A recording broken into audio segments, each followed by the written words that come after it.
we're going to have some fun tonight. I had a friend called Jenny Wallace. She put her kids to bed the one night, and her one boy says to her, "Oh, Mom, please stay with me tonight." And she said, "No, my boy, you must sleep on your own. You're a big boy now."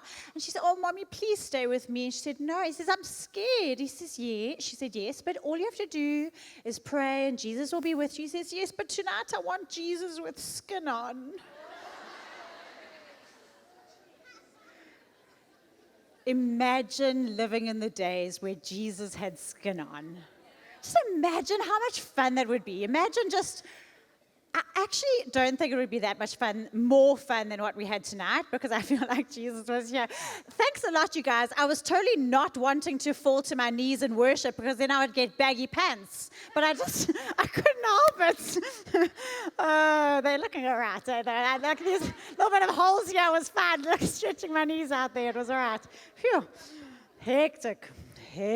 That's what we say in Durban North. Or maybe it's just when you're my age that you say stuff like that, I'm not sure. Anyway, so, sure, let's get started here.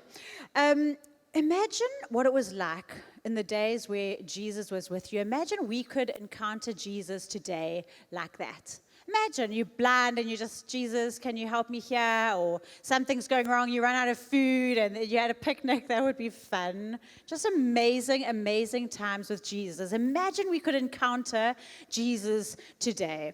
Some of the things that I loved how Crystal led us, and just letting go of the worry, letting go of the anxiety, because the trouble is living in this world today. Unfortunately, we are in the age where the world is full of the empty futility that is a result of the consequence of human sin. That's the world we live in. All around us is brokenness and pain. And we have to ask ourselves, could we encounter Jesus today the way they did in the Bible? Could Jesus be real? Could he be alive? Could he be a miracle-working God even today? Are we able to encounter Jesus that way? Because when we're exposed to brokenness, when we're exposed to our own desperation, we need to know the answer to that question. Can we encounter Jesus today the way that they could in the Bible? A couple of you know that on Christmas Eve, our family experienced a little bit of brokenness of its own. My husband had taken some of our kids to church on Christmas Eve, and I was at home preparing. I was preaching that day, so he had given me a little bit of extra time. But our one daughter, Kiara, who was 13 years old, waited to come with me because she's kind and sweet that way, and she didn't want me to be on my own. And we were driving on the way to church, and as we pulled into the parking to the church, I had to cross oncoming traffic, and there was a car coming, but there was a big enough gap. And so I took the gap, but what I hadn't seen is that overtaking the car in the slow lane was a motorbike. And as we crossed the road and entered into the second lane of oncoming traffic, the motorbike hit my passenger door window. The motorbike rider went flying over, our whole car jumped, the windows smashed, and I turned to Kiara to say, "Whoa, that was hectic." And she fell onto my lap, and I realized that she was bleeding from the head. And people rushed to help. We were in a parking lot right outside our church. People rushed around us. The car guard ran inside. He knew my husband Richard and ran to call him. Somebody ran with a towel and said, "Try and put pressure on her wound." But as I tried to put pressure on the wound on her head, I realized that there was a softness to it that shouldn't be there. There was a brokenness to her skull that shouldn't be there. So I was careful how much pressure I put on her head. And the ambulance, the paramedics arrived and took over the care of her. I still got out the car and said, "I'm okay to preach." We so seldom realize the extent of our brokenness, do we? We got into the ambulance and went off to the hospital. She was surrounded. The paramedics were panicking. The nurses, the doctors were panicking. They called the paramedic down from the helipad because he was able to do things that some of them weren't able to do. A friend of ours who is a specialist physician from our church followed us there, and he stepped in and helped the casualty doctor with a couple of things. I didn't realize until afterwards, but the paramedic had suffered post-traumatic stress after dealing with her. The casualty doctor wrote us a letter to say, I'm so sorry, I didn't engage you, I didn't know what to do, I was panicked, I didn't know how to speak to parents of a child in this situation. And our friend, the specialist physician, came after dealing with her and put his arms around us in the emergency room and started to pray, life and not death, life and not death. And that was the first indication that I had of the extent of brokenness that we were actually dealing with. That this was not a small thing. And I know that I and our family are not the only ones that have experienced and are experiencing incredible brokenness in this world that we live. And you, like me, may be asking the question, can we encounter Jesus today the way they did in the Bible? Is he still alive? Is he still real? And can he still do miracles? Because we need to know. When, excuse me. When I was growing up, I wanted to know who Jesus was, and it's a little bit confusing. No, don't worry, we don't use tissues on stage, that's so uncool. So uncool. When I was growing up, I wanted to understand who Jesus was. Sometimes when you're new in the church, it's a little bit confusing with God the Father and Jesus the Son and the Holy Spirit, and we have one God, and what does it all mean, and trying to understand it. And sometimes I find that when things are difficult for our logical brains to grasp, it's actually easier to grasp in a picture or in poetic language than it is in straightforward language. And I found a poem written by Jesus' best friend, and it really helped me to understand who Jesus is. And how he fits into the Godhead, what exactly Jesus is to us today. And I wanted to read it to you. It's from John, the book of John, in chapter 1. It says, in the beginning was the Word, and the Word was with God, and the Word was God. He was with God in the beginning. Through him all things were made, and without him nothing was made that has been made. In him was life, and that life was the light of all mankind. The light shines in the darkness, and the darkness has not overcome it. The Word became flesh and made his dwelling among us. We have seen his glory, the glory of the one and only Son who came from the Father, full of grace and truth. No one has ever seen God, but the one and only Son, who is himself God and is in closest relationship with the Father, has made him known. Jesus is the very living expression of God himself. Jesus is not separate to God. Jesus is God expressed in word, God expressed in flesh. As I'm speaking to you now, as my words are reaching you, it's not a different it's not somebody else. It's me reaching you through my words into your minds and hearts. It's me coming to you. There's not anybody else. Jesus is the very living word, the creative word, the powerful word that is able to create the world. That's who Jesus is. He is the word.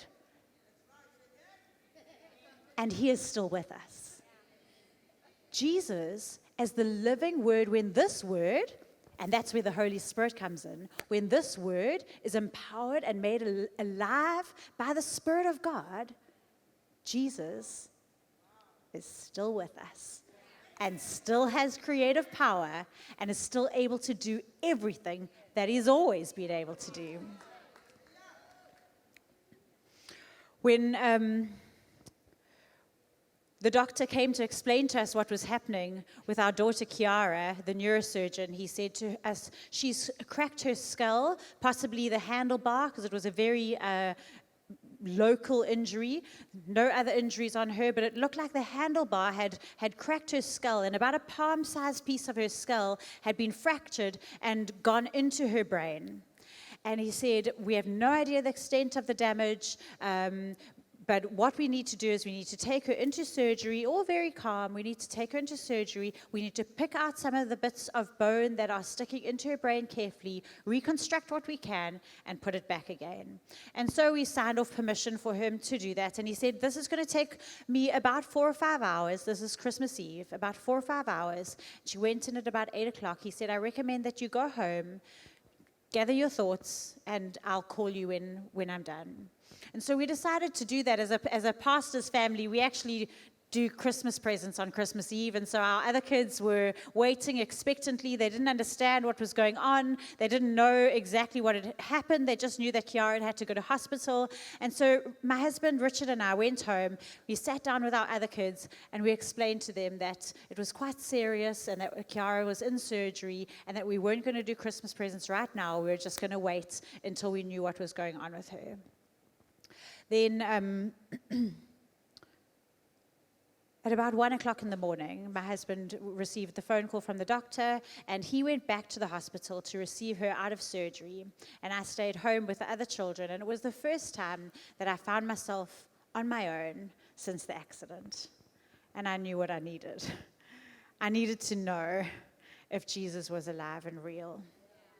And so I took my little pink Bible and I went and I sat on the bath mat. And the reason for that is because I find it much easier to speak to God sitting on the floor. I don't know why that is. I think it just feels like the right place to sit when you're talking to the creator of the universe. But I've got a tiled bedroom floor, so it's not a very nice place to sit. And our bathroom had just been, we'd been doing alterations, and I'd bought a new bath mat. But unfortunately, our bathroom renovations didn't go very well, and we had no water in our bathroom. And so it wasn't actually working. There was just this beautiful round bath mat. So that's where I went and sat, because it was the only cozy place. And I went and sat on my little bath mat, and I took the Bible and I said, God, I need a word. You need to give me something. And I'm not looking for somebody else's word, and I'm not looking for something that some old prophet wrote 1,000,000 years ago. I need right now for you to talk in living words to me that I can understand and that I know it's you. Now, I don't know if you have the wonderful gift of being like this. Oh, the restoration of Israel. And a warning to non-Jewish believers. Yeah, that's not going to work for me. So that's my gift. When I just open the Bible, it's not the most amazing. I just don't have the gift of the page falling onto the right page. I don't know. Some people do. My husband has the gift of, Isaiah 37, verse 5. Whenever I do that chapter's not even in the Bible, so... Very depressing. So what I do when I want a word from God is I take the Bible and I have a little bit of a knowledge of it, like a person. You get to know the person and you know what questions to ask. And so I thought, God, where are you going to speak to me from? I think you're going to speak to me out of some wisdom writings right now, maybe Psalms or Proverbs. And a friend had mentioned Psalm 37. And so I started passing through Psalms and I came across a psalm that caught my attention. And when it catches your attention, you know, like when someone walks into the room that you love and there's all these voices and then there's that voice and you're like, oh, he's here. It's like that. When you're reading and you're like, oh, this is you. You're talking to me, aren't you? This is what caught my attention. Keep trusting in the Lord and do what is right in his eyes. Fix your heart on the promises of God and you will be secure, feasting on his faithfulness. And I thought, yes, God, I'm all up for that. Fix your heart on the promises of God. I want to fix my heart on your promises. Tell me what they are. I need to know. I need a promise.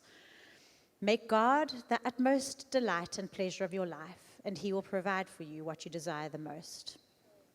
Give God the right to direct your life, and as you trust him along the way, you'll find he pulled it off perfectly.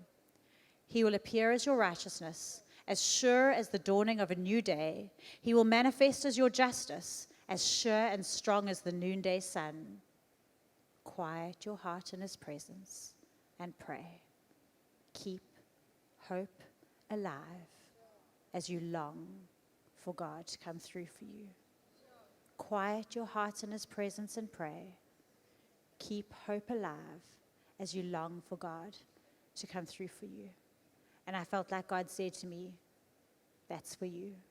I give you permission to keep hope alive throughout what you're about to experience. Keep hope alive as you long for God to come through for you. Fix your heart on the promises of God. You see, the thing is, though, that you'll notice that when it comes to a person, because the word is a person, we don't get to use it like a meme and be like, I love this meme. I'm totally going to make it my phone cover. Yes, that's amazing. Love that slogan. Beautiful. Because it is a person and you have to take the whole of it in context. Like when I met my husband, so my husband is like he's the whole package, right? He is smart, he is brilliant, he's sporty, he's handsome, he's kind. Definitely look for a kind husband. Those of you who are not married, that should be the top of your list, kind. But on our first date, when he asked me out, he doesn't have a small nose. I mean, I'm totally used to it now.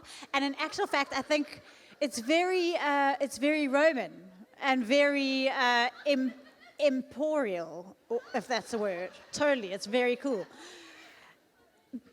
But in the beginning, I had to decide, am I going to take this whole guy?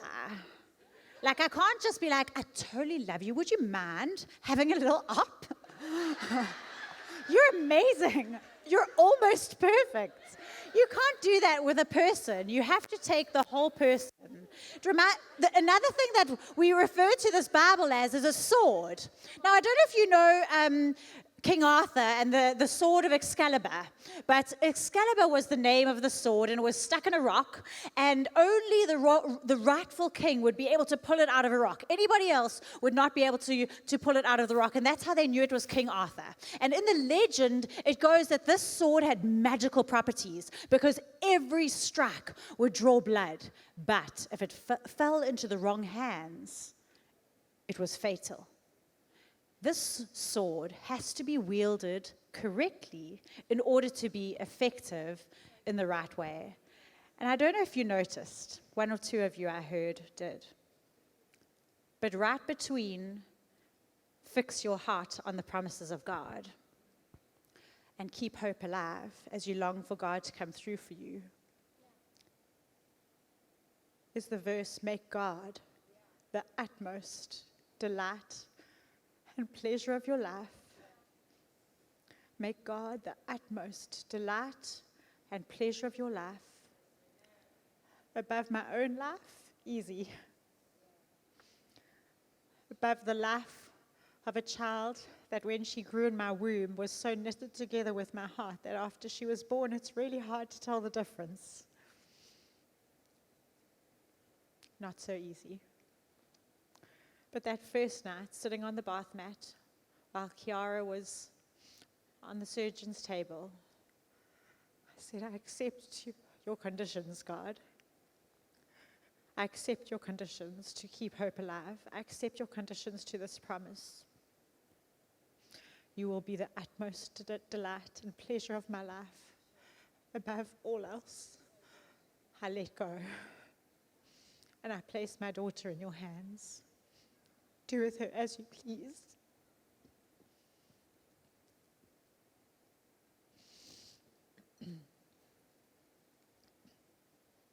Sorry, maybe where's the tissue? That's such a good idea. You guys are good at everything. Oh dear. It's when it comes out the nose that you need a tissue, right? The eyes are so fun. Okay, right. Focus. The thing with this word, it was like a two-way grip. God, you know when you take a little kid and you want to swing them around and you grab onto them, and they grab onto you, but you're really doing all the heavy lifting. It was like that. As I reached out and fixed my heart on the promises of God, really he was doing all the heavy lifting. He was the one holding on to me. And as I said, yes, God, I choose to fix my heart on your promises. I believe that I can keep hope alive as I long for you to come through for me. He took hold of me and he never let go. He never let go. And you know the thing about a living word, the thing about a word that is alive, it has life of its own.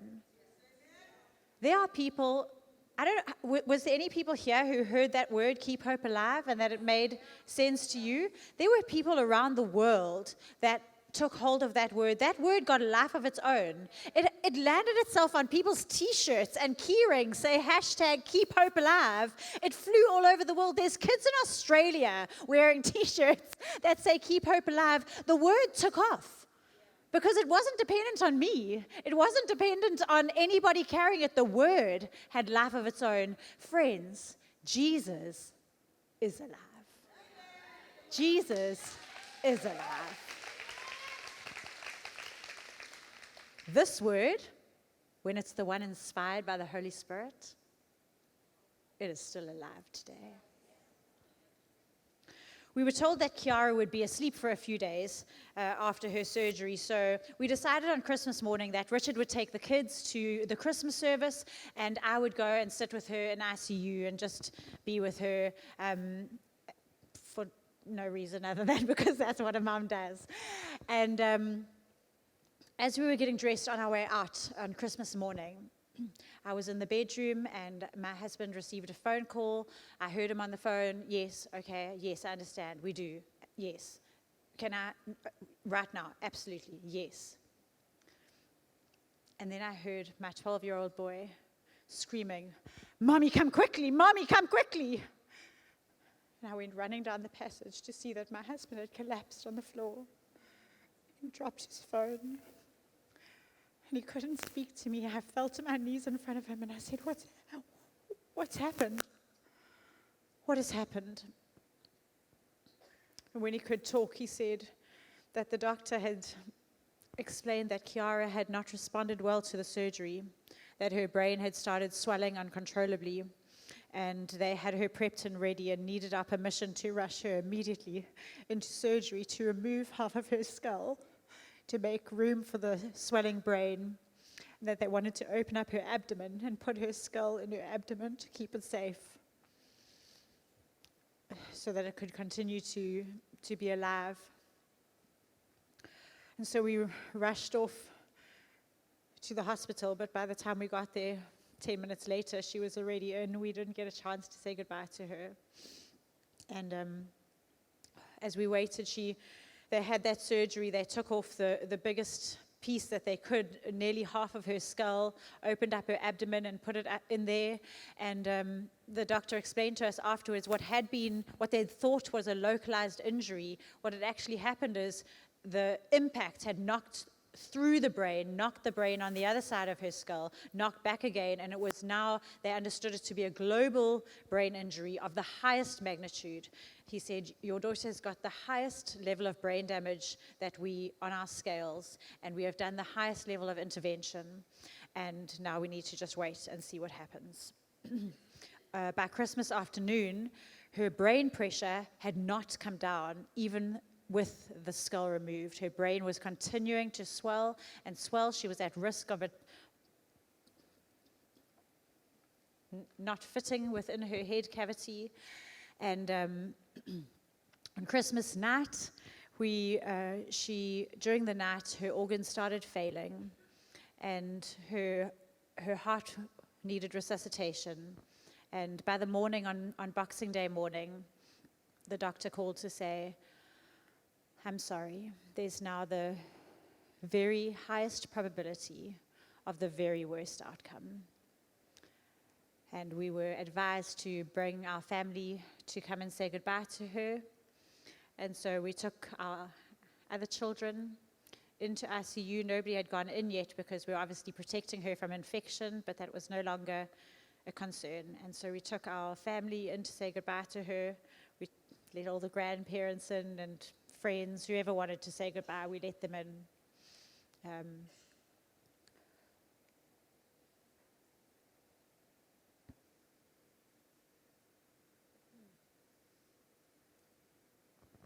it hits you in waves, you know. Grief, it's a funny thing. Your body gives you relief from it. So it only hits you in waves, which is helpful. So even during Boxing Day, we were sitting on the couch, waiting outside the waiting room, going inside, checking what was happening, going out again. You couldn't sit too long with all the beeping and everything going on. And at one point, I got up to greet somebody. The hospital was crowded with hundreds of people coming in to pay their respects and to wish us well. And at one point, I got up to say hello to somebody. I said, "Hi, thank you so much for coming." And then it just hit me again. I said, "Oh my goodness, I'm going to throw up." And I went into the hospital bathroom, and I closed the cubicle door, and I just fell to the floor. And I just started hyperventilating, started panicking, just sinking, you know. And I just said, fix your heart, fix your heart, fix your heart,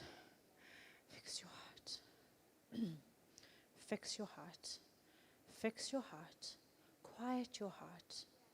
quiet your heart in His presence and pray, quiet your heart, keep hope alive, keep hope alive. Keep hope alive as you long for God to come through for you. Keep hope alive as you long for God to come through for you. And I found that as I remembered the living Jesus, He was as real as anything that I've ever experienced. Ladies, Jesus is real. Jesus is real. And He is rock solid. Outside the cubicle, my mum, my mother-in-law, my best friend, they wanted to come in. They said, "Open the door. We want to hold you. We want to look after you." But in that moment, they weren't real enough. There was nothing they could say that was real enough. They were so temporary to me. They were far too temporary for the kind of rock solid realness that I was looking for. In that moment, what could they say? We'll be here for you. It's going to be okay. We'll never leave you. I needed words that were going to hold. I needed a person that really, really, when he said something, it was not going to change. When you really need real and rock solid, there is nobody more real than Jesus. There is nobody more real than Jesus. Jesus is alive, and Jesus is real and rock solid. The third encounter that I had with Jesus in those first few days was a time sitting in ICU, probably that Boxing Day, when I realized that Jesus is a miracle worker. Jesus still does miracles today. I was sitting there in that moment, and I was looking at my daughter. She'd been nearly 70 hours without sufficient oxygen. There was no hope. She was broken. We were losing her. It was an absolute mess. There was just nothing about it that seemed good. We sing that everything's going to be okay and nothing happens that's not for our good. It did not look like that. But as I sat there, I said, God, help me. You know the pain of a parent seeing their child suffer. You've experienced this before watching Jesus suffer, but I'm also your child, and you're watching me suffer just like I'm watching her suffer. How do you bear it? How can you handle it? And as I talked to him and I started to read Romans, and as I was reading Romans, the most incredible miracle happened. Jesus healed my eyesight and enabled me to see into the eternal. He enabled me to see through the natural world instead of my sight ending with the natural world. I'm going to read it to you what I was reading and see if you'll see what I saw. Romans 8, verses 18 to 25. I'm convinced that any suffering we endure is less than nothing compared to the magnitude of glory that is about to be unveiled within us. The entire universe is standing on tiptoe, yearning to see the unveiling of God's glorious sons and daughters, for against its will, the universe itself has had to endure the empty futility resulting from the consequences of human sin. But now, with eager expectation, all creation longs for freedom from its slavery to decay, and to experience with us the wonderful freedom coming to God's children. To this day, we are aware of the universal agony and groaning of creation, as if it were in the contractions of labor for childbirth. And it's not just creation, even us, who have already experienced the first fruits of the Spirit, also inwardly groan as we passionately long to experience our full status as God's sons and daughters, including our physical bodies being transformed. For this is the hope of our salvation. But hope means that we must trust and wait for what is still unseen. For why would we need to hope for something that we already have? So because our hope is set on what is yet to be seen, we patiently keep on waiting for its fulfillment. The best way I can try and explain to you what happened to me in that day is, I don't know, do you guys remember 3D posters where it all looked like a complete mush? It looked like that. It wasn't like 3D movies these days where if you squint a little bit funny, you can still see the picture and you just have to put on those green and red. It's not like that. These pictures, you can see absolutely nothing. There's no picture in it whatsoever. It looks like an absolute mess. It looks nothing like what the 3D image looks like. And then what you've got to do, so these were really cool when I was a teenager. Some of you might have seen them in the U magazine. Yeah? You remember those? So for those who are younger than me, what it is, we would stick those on our wall, okay? But now if you tried to look at the picture, you could just see a mess like that. What you've got to do is you've got to look through the picture, okay? So what you do is you focus all the way over here. That's your focal point. So you focus over there, and then you look through the picture, and over there, just in front of your focal point, you can see the Eiffel Tower. That works amazingly. The trouble is they weren't all, those ones, everyone could see them. I mean, well, most people could, guys, come. And you could see the Eiffel Tower just short of your focal point, but you couldn't look at it. You have to keep looking at your focal point, otherwise it blurs again. Sometimes the really tricky ones, just behind the poster, if you looked over there at your focal point, just behind the poster, a face would appear. But those ones were so hard because you wanted to look at the face. And so you would bring your eyes and your focus to the face, but then it would disappear and look like a mush. And you had to go and put your focus back on the distant future in order to be able to see the picture. As you focus on eternity, you can start to see the picture. The distant picture of letting go of Kiara and seeing her dancing maybe later that afternoon in heaven. It was easy to see.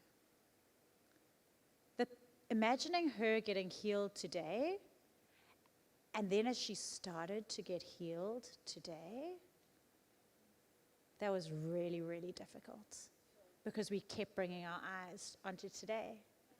And when I brought my eyes onto today, there was still a lot of things that she had to deal with and a lot that she had to go through in order to find her complete healing. As I was sitting there, I felt like death's roar was so very loud in the ICU, roaring over my daughter. And I knew that standing next to me was the Lion of Judah, roaring back at death, but I didn't know if I could stand in the middle and take it.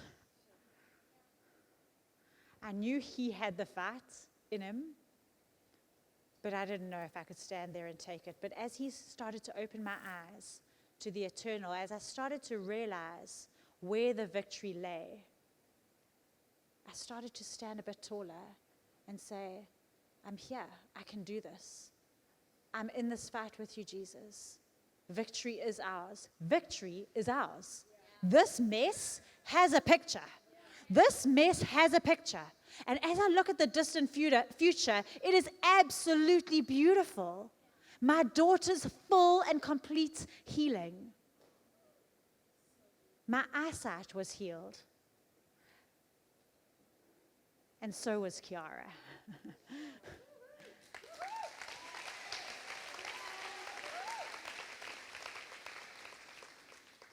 As we accepted in that moment that victory was in the eternal, he began to heal her. It felt like that first day when I was sitting in the bathroom, that first night, it felt like hope was given to me as a little seedling in a handful of manure. And you're welcome to insert your own word for manure in there. Because honestly, the situation was absolute manure. But there was a seedling of hope. It reminded me of when Kiara was born. We used to do those newborn photo shoots, but the newborn baby always had to be naked in the photo shoot. I'm not sure why. And Richard, little 25-year-old Richard, so sweet. He's holding this newborn baby, having a photo, and she's all naked like this in his hands. And obviously, she poos, because that's what they all do. And the poo is dripping through his fingers. And he looks at me and he says, "Did you see that?" And I said, "Yes, I'm sorry, she pooed. She poos every 3 hours. What can you do?" So he says, "No, did you see I never dropped her?" So proud of himself. The trouble is, so often, when we're handed a little seedling of hope, precious seedling of hope, in a handful of manure, we want to drop the whole load. But at this day, as Jesus showed me where to plant my hope, you plant your hope in eternity. You don't leave it in a handful of manure. You don't leave it in the situation that you've been given. You take that seedling of hope while it's still alive, and you go and plant it in eternity. And as it grows, hope draws heaven into today. Hope is the umbilical cord between God's love and our faith growing today. As we put our hope there, as we cast it in the right place, as we anchor it in eternity, it draws eternity towards us. It opens heaven up to us. I don't know that Kiara would have been healed if we had given up. And I wanted to give up. We were told to give up. It was over. We'd said goodbye. And then God offered us a place to plant our hope. And as we planted it there, heaven broke through into today.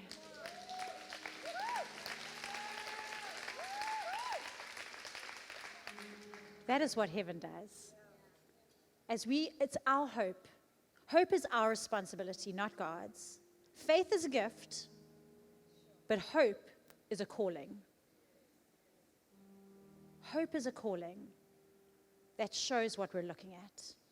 We put our hope there, and faith is a gift that is given to us. And as faith grows, it releases the miraculous. Jesus is alive, ladies.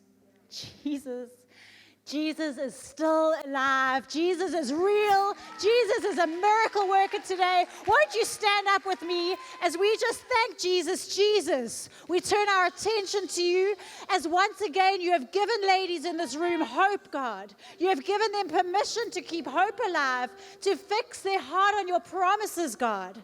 That we have chosen, God, to make you our utmost delight and the pleasure of our lives. Would you break through, God? Would you bring breakthrough, God, as we surrender all? We surrender all. We surrender to the picture being in the eternal. We surrender to our healing being in the eternal. We surrender to our wholeness, our restoration. We surrender to it being in the eternal. but will you draw it into today, God? As we surrender to delighting in you above all else, would you draw the eternal into today? Would hope be the anchor that draws heaven onto earth?